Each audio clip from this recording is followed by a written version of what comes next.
तीनों परीक्षाओं को निरस्त करके जांच सीबीआई को दे दी गई। मैं समझता हूं कि आज देश में भरोसेमंद संस्था सीबीआई मैं मानता हूं इसलिए दी गई। आप लोग रोज अखबारों में पढ़े, मुझसे बेहतर जानते हैं कितने लोग गिरफ्तार हुए, कहां सीबीआई पहुंची है। और उस समय जो परीक्षा करा रही थी एजेंसी, उसको निरस्त कर दिया गया। एक ट्रांसपेरेंट ढंग से टेंडर हुआ। टेंडर में जिस संस्था का आप नाम ले रहे हैं, एप्टेक, उसको एग्जाम कराने की जिम्मेदारी मिली। वो बिडिंग प्रोसेस में वो आया था। अब इस बार जो परीक्षा होने वाली थी, कुछ लोग न्यायालय गए। न्यायालय ने एक आदेश किया और न्यायालय में प्रशासन अपील में गया। न्यायालय ने कहा परीक्षा करा लीजिए, परीक्षा करा ली गई। दूसरी बार डबल बेंच ने उसमें कुछ आदेश किया और सिंगल बेंच को निर्देश दिया कि इसको पूरी तरह से हियरिंग करके इसका फैसला कर दीजिए। कुछ और भी तथ्य ध्यान में लाएगा तो केवल लोगों के मन में कोई संदेह न हो, इसलिए हम सबने निर्णय किया कि let us wait for the order of the honourable high court. और ये हम आपको आश्वस्त करना चाहते हैं, आपको नहीं, आपके माध्यम से पूरे जम्मू कश्मीर, कहीं एक भी संदेह आएगा तो उसको बख्शा नहीं जाएगा। परीक्षा होगी तो एकदम ट्रांसपेरेंट होगी। गड़बड़ी की शिकायत थोड़ी भी मिलेगी, उसमें अगर वास्तविकता पाई जाएगी तो किसी को बख्शा नहीं जाएगा। और मैं आपके माध्यम से जम्मू कश्मीर के नौजवानों को भी कहना चाहता हूं, मैं उस प्रक्रिया में नहीं पढ़ना चाहता हूं। मुझे सब मालूम है, आपको मालूम है कि क्या हो रहा है, इसलिए मैं उसमें नहीं कहना चाहता हूं। जब तमीय लोग नियुक्त हुए, मैं चुनौती के साथ आप सब लोगों से निवेदन करना चाहता हूं कि उस पूरी सूची में, ये मैंने आंकड़ा बताया है 25,000 से ऊपर, एक गलत नियुक्ति कर ले आइए आप, तो फिर आप देखिए कि कार्रवाई क्या होती है। रियल एस्टेट समिट में अच्छा समिट हुआ था। जम्मू कश्मीर के लिए एक नई पहल थी और कई कानून हमें संशोधन करने थे। यहाँ के लैंड लॉज भी अनेक प्रकार के थे। अब हमारी स्थिति इसमें आ गई, कुछ प्रस्ताव आए हैं, आने वाले दिनों में वो परिणाम भी दिखाई पड़ेंगे। सर नमस्कार, मेरा नाम विशाल है, मैं यूएनए न्यूज एजेंसी से हूँ। नियुक्तियों के बारे में कुछ आंकड़े मैं आपको बता दूं ताकि आपको जानकारी रहे। हमारे यहाँ पे एक SRO 64 होता है, उसमें आप किसी को उठा के लगा दीजिए, बाद में उसको रेगुलराइज कर दीजिए। इस माध्यम से 60,000 से ज्यादा लोग रेगुलराइज हुए 94 के बाद से। सुप्रीम कोर्ट की कंप्लीट वायलेशन थी और इंडियन कॉन्स्टिट्यूशन की भी कंप्लीट वायलेशन थी। इस वक्त गवर्नमेंट इस तरह के कोई काम बर्दाश्त नहीं करती है। इसी तरह से कोई लाख लोग डेली वेजर लगा दिए से उठा करके, कौन सी प्रोसेस थी? कंप्लीट वायलेशन ऑफ कॉन्स्टिट्यूशन था, उसको भी रेगुलराइज करने की बात चलती रही।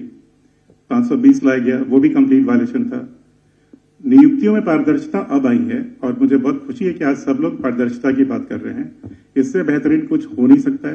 पर मैं बताना चाहूंगा कि लगभग 2.5 लाख लोग JNK में सरकार के माध्यम से पैसा लेते हैं, जो इरेगुलर ढंग से कभी न कभी लगे हैं। सर नमस्कार, मैं विशाल हूँ सर, यूएनए न्यूज एजेंसी से। सर जिस तरह आपने बताया कि स्पोर्ट्स को एक बहुत इंपॉर्टेंस दिया जा रहा है, बजट में भी इसका रखा गया है। सर क्या एक्सक्लूसिवली बता सकेंगे कि स्पोर्ट्स सेक्टर के लिए कितना बजट जो है वो रखा गया है जम्मू कश्मीर के लिए? और साथ ही सर जो इंडस्ट्रीज थी, स्पोर्ट्स इंडस्ट्री की मैं स्पेसिफिकली बात कर रहा हूँ, कुछ यूनिट ऐसे थे जो सिक यूनिट्स डिक्लेयर किए गए थे, क्या उनको रिवाइज? तो जम्मू से ये सीधी प्रेस कॉन्फ्रेंस आप देख रहे थे, जहां एलजी मनोज सिन्हा बजट में किस तरीके से, किस विभाग में क्या योगदान दिया गया है बजट का, उसको लेकर विस्तार से यहां पर चर्चा जारी है। बहरहाल आगे बढ़ेंगे खबरों में। और दिल्ली में केंद्रीय मंत्री नितिन गडकरी ने एसोचैम वार्षिक दिवस पर कई अहम घोषणाएं की। उन्होंने कहा का मंत्रालय जम्मू और श्रीनगर के बीच 9 सुरंग बना रहा है। इस परियोजना का पूरा होने के बाद जम्मू और श्रीनगर के बीच यात्रा का समय 3.5 से 4 घंटे कम हो जाएगा। नितिन गडकरी का कहना है कि श्रीनगर लेह हाईवे पर 6.5 किलोमीटर लंबी जेड टनल का उद्घाटन अगले महीने किया जाएगा। जोजिला में एशिया की सबसे लंबी सुरंग को 2024 में पूरा करने का अनुमान है।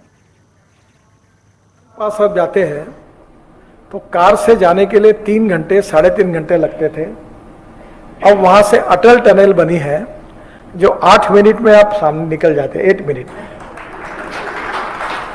वहां से आकर अटल टनल से बाहर आने के बाद हम लद्दाख और लेह तक रोड बना रहे हैं और ये रोड 60 किलोमीटर कम हो रहा है। कुछ नई अलाइनमेंट हमने उसमें स्वीकार की है।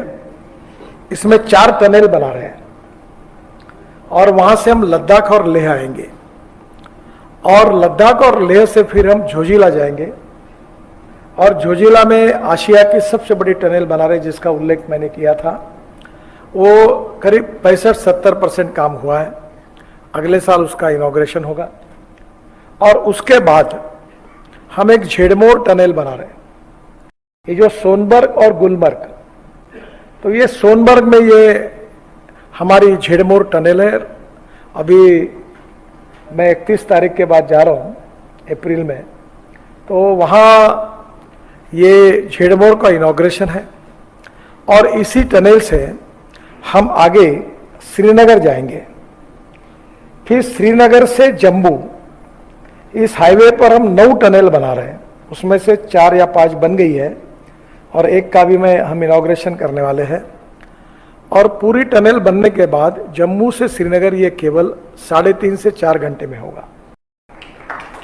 अब वहां से आते समय कटरा के पहले वहां से दिल्ली कटरा एक्सप्रेस हाईवे का काम रात दिन चल रहा है जो 1 साल में पूरा होगा, जिसमें दिल्ली से अमृतसर 4 घंटे में, कटरा 6 घंटे में और श्रीनगर 8 घंटे में होगा।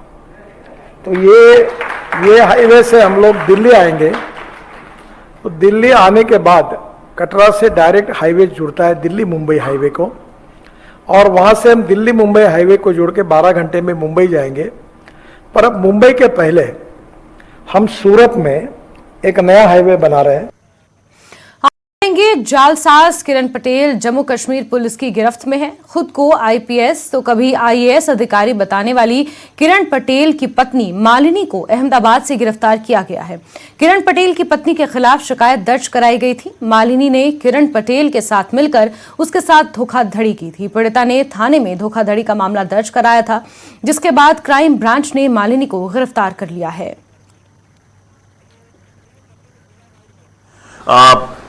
फरियादी श्री जगदीश चावड़ा इन्होंने फरियाद दी थी कि जो मकान है इनका बंगलो है वो इन लोगों ने कब्जा कर लिया है। किरण उस आरोपी थे, किरण पटेल और मालिनी पटेल। तो उसमें आज मालिनी पटेल उनको डिटेन किया गया है जम्बूसर भरूच से और इसमें भरूच पुलिस की मदद से हमने मालिनी पटेल को डिटेन करके अभी क्राइम ब्रांच लाया गया हुआ है और मेडिकल एंड बाकी प्रोसीजर के बाद इनकी अरेस्ट की जाएगी। सर क्या रोल रहा है सर ये पूरे कंप्लेंट के मामले में? बेसिकली जो मददगारी जो है मदद उन्होंने किया था, मेन आरोपी किरण पटेल था और उनको मदद करने में मालिनी पटेल का रोल आ रहा है और हर एक जो भी ऑलमोस्ट जो भी गुने हुए हैं उनमें सब में पटेल की एज अ को एक्यूज मददगारी में ही रोल आ रहा है। मालिनी पटेल इतने दिनों से कहाँ घूमी और कहाँ किया? जैसे ही गुना किरण पटेल के विरुद्ध दाखिल हुआ था, मालिनी पटेल अहमदाबाद से निकल गए थे और अहमदाबाद, नडियाद और अलग अलग जगह पे रह के फाइनली उनको जम्बूसर से डिटेन किया गया था। सर किरण पटेल को यहाँ पे लाने के लिए क्या कार्यवाही की जा रही है? उनको इन्फॉर्म किया गया है कोर्ट के आदेश के अनुसार। 31 तारीख को वो जो नोटिस पीरियड है उनका खत्म हो रहा है। 31 तारीख के बाद ट्रांसफर वारंट से उनको अहमदाबाद लाया जाएगा। नोटिस है लेकिन हियरिंग कुछ अभी तक हुआ नहीं है। हियरिंग के बाद उसके पहले ही हमने अरेस्ट कर लिया है। आगे बढ़ेंगे। शंघाई कॉरपोरेशन ऑर्गेनाइजेशन के सदस्य देशों के राष्ट्रीय सुरक्षा सलाहकारों की बैठक दिल्ली में शुरू हो गई है। अजीत डोभाल की अध्यक्षता में ये बैठक हो रही है। अजीत डोभाल ने बैठक के लिए निमंत्रण स्वीकार करने के लिए सदस्य देशों का आभार भी व्यक्त किया। चीन और पाकिस्तान के प्रतिनिधि वर्चुअल तरीके से इस बैठक में हिस्सा ले रहे हैं। Excellencies, global security landscape is faced with several challenges on account of developments in recent years. The SCO region is also affected by the impact of these challenges.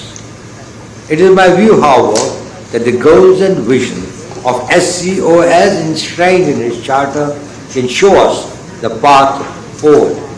The charter calls upon member states to have mutual respect for sovereignty, territorial integrity of states, and inviolability of state borders. Non-use of force or threat of its use in international relations, and taking no unilateral military superiority in areas.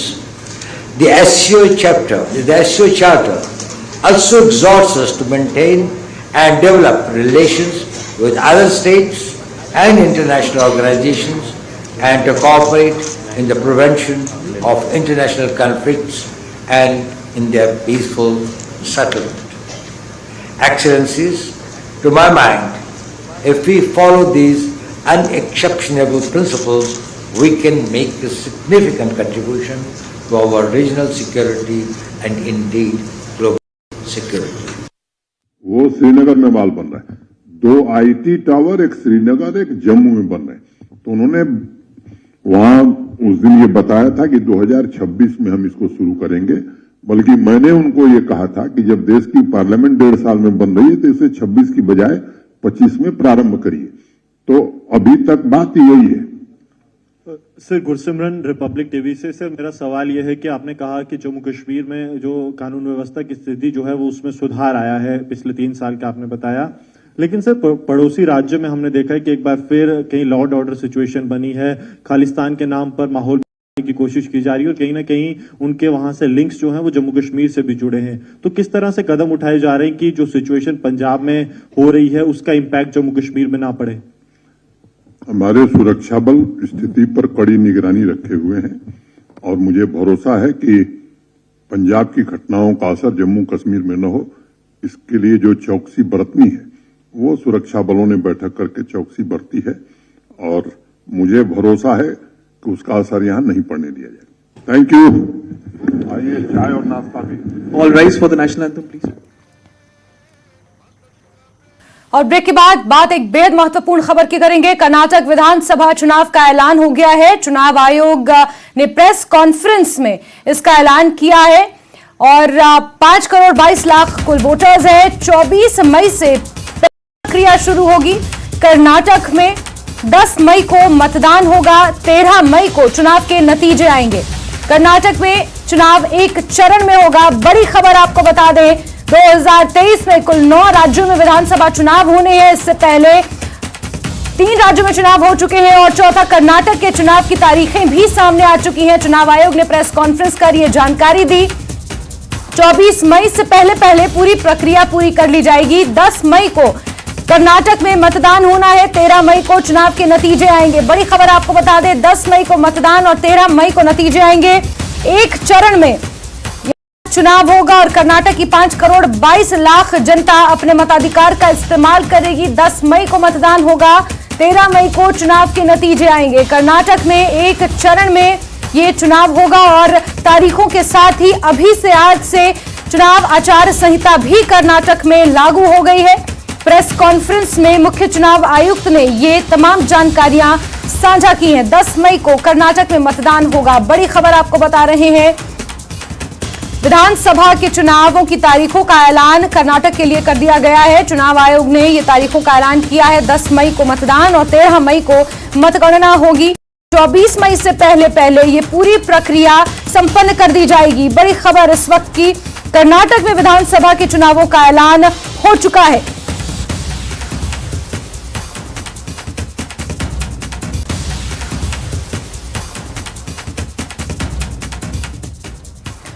चलिए आगे बढ़ेंगे खबरों में और बात करेंगे महाअष्टमी की।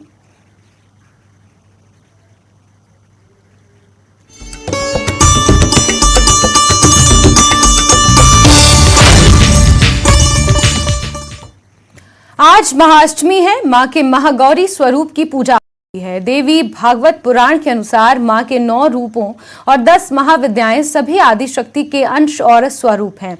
लेकिन भगवान शिव के साथ उनकी अर्धांगिनी के रूप में महागौरी सदैव विराजमान रहती हैं। मां की शक्ति अमोघ और फलदायिनी मानी जाती है। अष्टमी को दुर्गा सप्तशी के मध्यम चरित्र का पाठ करना विशेष फलदायी माना जाता है। वहीं मां को नारियल का भोग लगाने की परंपरा भी है।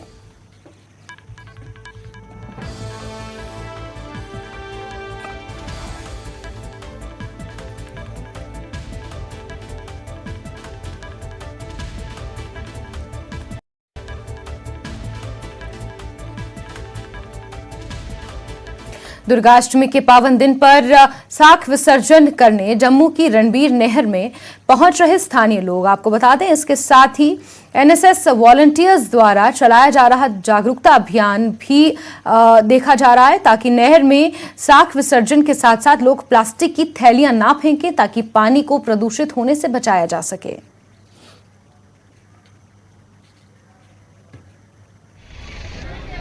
ये बहुत अच्छी बात है कि ये जो एनएसएस वाले नेशनल सर्विस स्कीम वाले जो अवेयरनेस का स्टार्ट कर रहे हैं, बहुत अच्छी है। लोगों को एक अवेयरनेस देने की बड़ी अच्छी ज़रूरत है। यहाँ पे जो पॉलीथीन्स वगैरह जो लोग आते हैं और सांख परवाने भी आते हैं, इन्होंने रखा है कि आप खाली सांख जो है वो नहर में परवा सकते हैं, बाकी ये जो पॉलीथीन्स वगैरह हैं ये साले कलेक्ट कर रहे हैं।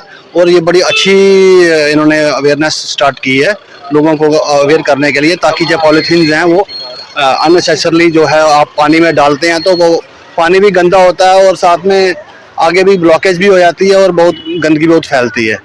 तो ये बड़ा अच्छा एक स्टेप उठाया है एनएसएस वालों ने। सर, ये हमने ईयर भी जब अक्टूबर में नवरात्रे हुए थे, हमने वहाँ पे फर्स्ट टाइम हम गए थे ये इनिशिएटिव के लिए, एंड वहाँ पे हमें बहुत अच्छा रिस्पांस मिला। लोग खुद आगे होकर के सपोर्ट कर रहे थे एंड पूरा सेग्रीगेशन में हेल्प कर रहे थे।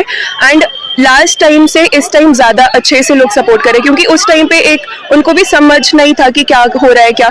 अब उनको पूरा ऐसा समझ आ गया, तो अब वो पहले ही आके अपना घर से ही सामान सेग्रीगेट करके लाते हैं और यहाँ पे भी पूरा सपोर्ट करते हैं। और अभी हम देख रहे हैं जैसे मतलब कुछ टाइम पहले जैसे हमारा जो रिवर्स थे वो बिल्कुल यहाँ पे क्या पॉलीथिन थे, पत्ते, हवन का सामान, सब कुछ वो लोग सीधा पानी में करते थे। बट अब वो पहले ही सेग्रीगेट करके लाते हैं। हवन वाला वो अलग से लाते हैं, वो दे देते कि ये हमारा हवन का सामान है। और सिर्फ जो है साख परवाई जाती है, जिससे कि अभी भी हमें दिख रहा है कि पूरा रिवर अभी भी क्लीन है, क्योंकि अब पूरा सफाई रखा जा रही है। ये Jammu Kashmir pollution control committee की तरफ से हर नवरात्रा पे साल में 2 बार जो ये पर्व आता है, तो हम लोगों को सेंसिटाइज करने की कोशिश करते हैं, रिक्वेस्ट करते हैं उनसे कि अपने जल संरक्षण की ओर हमारी जो वाटर बॉडीज हैं, हमारी नदियां हैं, तालाब हैं, नहरें हैं, ये धीरे धीरे बहुत दूषित भी हो रही हैं और खत्म हो रही हैं। तो पब्लिक की हेल्प जब तक लोग अवेयर नहीं होंगे कि पानी में हमें कोई भी ऐसी चीज़ नहीं डालनी है, जैसे प्लास्टिक है या कोई भी नॉन बायोडिग्रेडेबल जो चीज़ है, हम पूजा का सामान, नारियल, चुन्नी, कोई भी इसमें ना ऐसी चीज़ ना डालें जिसकी वजह से आगे जाके पानी रुक जाए, गंदगी बढ़ जाए पानी में और इसमें रहने वाली मछलियाँ भी मर जाती हैं इन चीज़ों से। तो लोगों को जागरूक करना बहुत ज़रूरी है कि ये बड़ी पुरानी हमारी परंपरा है और हमारी जो संस्कृति है वो भी यही सिखाती थी शुरू से कि पानी को हमें साफ सुथरा रखना हम सबका धर्म है और सही पूजा भी यही है कि पानी का जो संरक्षण है ये ईश्वर की बहुत अमूल्य देन है हमारे लिए। तो सब मिलकर जब तक अपना चेंज नहीं करेंगे, सोच नहीं बदलेंगे, तब तक बहुत मुश्किल है। इसलिए हम सब बच्चों की हेल्प से, कॉलेज के इको क्लब के स्टूडेंट्स हमारे साथ हैं, जेएमसी को भी हम असिस्ट कर रहे हैं, इसमें हेल्प कर रहे हैं कि हम इंश्योर करें कि नहर में कहीं से भी कोई भी नॉन बायोडिग्रेडेबल चीज़ या प्लास्टिक इसमें ना जाए, सिर्फ लोग पवित्र साख का ही विसर्जन करें।